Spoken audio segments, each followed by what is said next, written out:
Pemirsa, hampir 1 dekade mangkrak mega proyek Hambalang kabarnya akan dilanjutkan kembali. Ya, seperti apa kondisi proyek yang dulu digadang-gadang akan menjadi pusat pendidikan pelatihan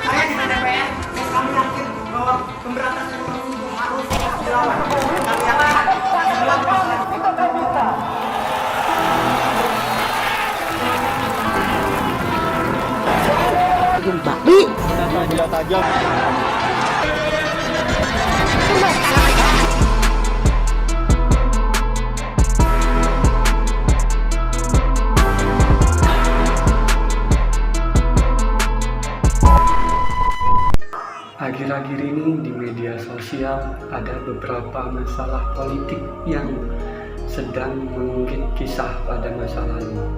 Salah satunya proyek Hambalang. Selamat datang di konten paling sangar di Mapel KWN. Kenapa paling sangar? Karena waktu pengerjaannya lama, tapi menggarapnya sebentar.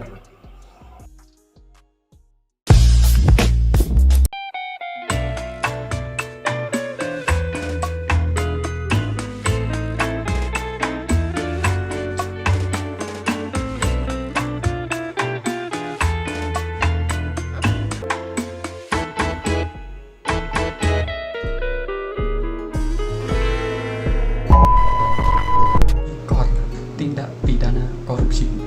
3 kata yang penuh makna. Apa sih makna korupsi itu sendiri? Nah, kali ini kami akan mengupas tuntas semua hal yang berkaitan tentang korupsi itu sendiri. Nah, dikutip dari situs Google Wikipedia adalah kata korupsi dari bahasa Latin corruptio atau corruptus yang berasal dari bahasa Latin yang lebih tua, corrumpere, yang bermakna busuk, rusak, menggoyahkan, memutar balik, menyogok adalah tindakan pejabat publik, baik politisi maupun pegawai negeri serta pihak lain yang terlibat dalam tindakan itu yang secara tidak wajar dan tidak legal menyalahgunakan kepercayaan publik yang dikuasakan kepada mereka untuk mendapat keuntungan sepihak. Dari definisi umum tersebut terlalu terbelit-belit untuk kita pahami. Mungkin untuk lebih jelasnya bisa kita tanyakan kepada publik figur ataupun apa sih arti korupsi menurut mereka di luar sana. Saya akan membahas tentang pencuri uang negara alias koruptor. Korban-korban pikiran kotor. Kenapa? Kenapa di Indonesia koruptor masih banyak? Ya, kalau Pak Wisben timbul pertanyaan, saya timbul jawabannya. Karena apa? Hukum di Indonesia ini lemah, lain dengan hukum-hukum negara lain. Di Arab, pencuri sendal dipotong tangannya. Di Indonesia, pencuri uang negara dipotong masa tahanannya.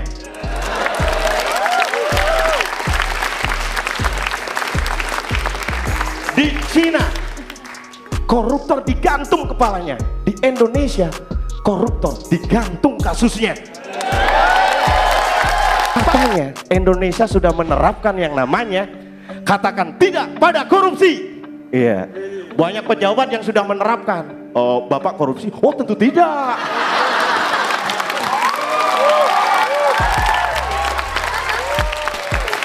Bapak korupsi? Oh, tidak. Bapak korupsi? Yuk, kapan?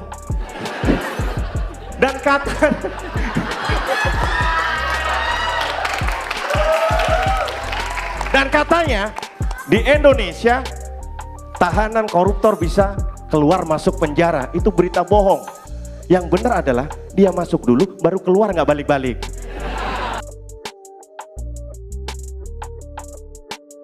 Sebenarnya korupsi itu pengkhianatan. Karena seorang diberi amanah, pelihara ini, gunakan ini pada tempatnya dan sebagainya, dia mengambilnya tidak menggunakannya, dia berkhianat.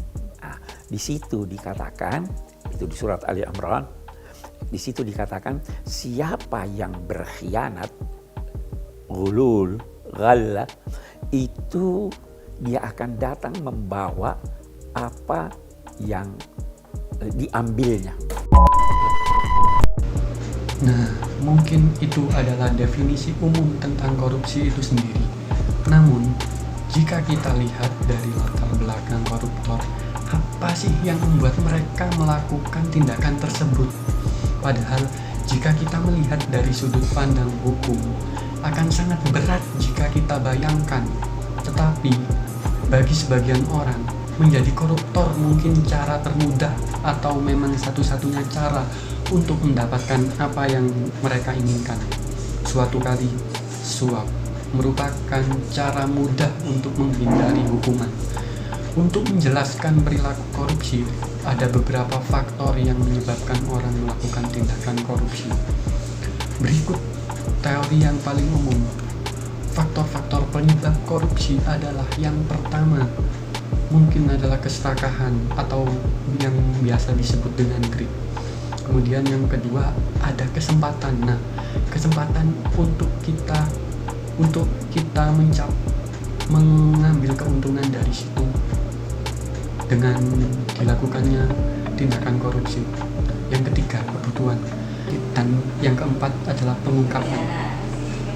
Kemudian ada juga faktor kekuasaan atau melakukan tindakan memonopoli yang tidak dibarengi dengan akuntabilitas.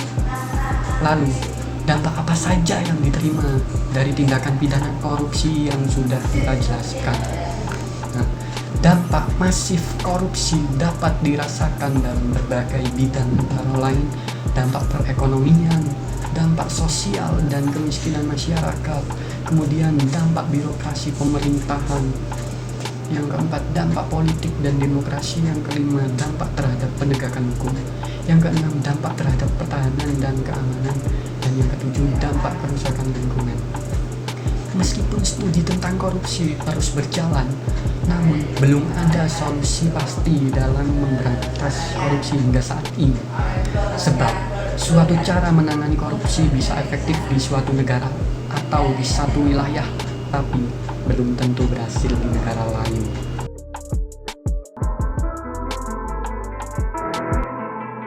Pemirsa, hampir 1 dekade mangkrak mega proyek Hambalang kabarnya akan dilanjutkan kembali. Ya, seperti apa kondisi proyek yang dulu digadang-gadang akan menjadi pusat pendidikan, pelatihan, dan sarana olahraga nasional ini? Berikut penelusuran reporter TV One Anjay Boni dan juru kamera Dani Martin. Komisi Pemberantasan Korupsi KPK akhirnya menahan tersangka kasus dugaan korupsi Hambalang Andi Zulkarnain Malarangeng atau Coel Malarangeng. Sebelum masuk ke mobil tahanan, Joel sempat menyebut sejumlah pihak yang menikmati uang proyek Hambalang tahun anggaran 2010-2012. Sebenarnya kalau swasta diberikan duit oleh pejabat pemerintah itu saya nggak tahu pasalnya pasal berapa.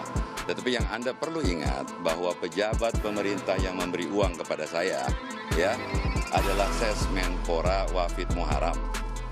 Kejanggalan yang paling aneh hingga hari ini, pejabat pemerintah itu bukan dan tidak tersangka, tetapi saya yang tersangka, yang swastanya. Ya, ini salah satu PR KPK yang disampaikan oleh Ketua sebelumnya bahwa kami masih memiliki beberapa nama yang harus diproses tahun ini. AZM adalah salah satu yang kita tangani terkait dengan proses penanganan kasus Hambalang. Nanti akan kami update lagi, tentu saja posisi yang bersangkutan sebagaimana juga sudah muncul di fakta persidangan, relasi dengan keluarga yang pada saat itu menjadi menteri dan juga pertemuan-pertemuan lain itu menjadi informasi-informasi yang terus didalami oleh penyidik terhadap tersangka.